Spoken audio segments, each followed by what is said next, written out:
Honourable supreme court के सामने नवाबजादा हाजी मीर लश्करी रसानी की तरफ से कासिम सूरी जो इस वक्त डिप्टी स्पीकर हैं उनके ख़िलाफ़ पेश हुआ और मैंने रिक्वेस्ट की कि डिप्टी स्पीकर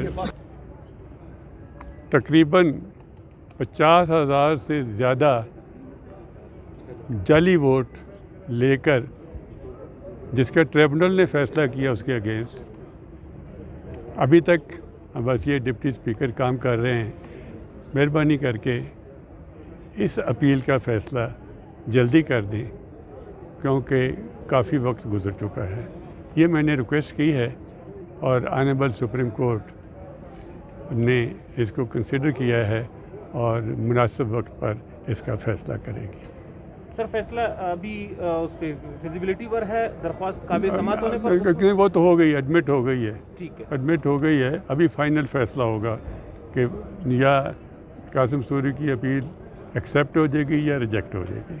अच्छा, क्योंकि मेन पॉइंट उसमें ये है कि नादरा ने उसके ख़िलाफ़ रिपोर्ट दी है कि ये इतने जाली वोट हैं और जिसके लिए हमने रिक्वेस्ट की आज सुप्रीम कोर्ट में कि ये एक अदारा है 342 MNA को वो रिप्रेजेंट कर रहा है और डेमोक्रेटिक सिस्टम है। ये ख़ुद अपने आप को तो पहले देखे कि इसकी क्या पोजीशन है। वो ख़ुद जाली वोटों से बैठा हुआ है। ये डेमोक्रेटिक प्रोसेस है।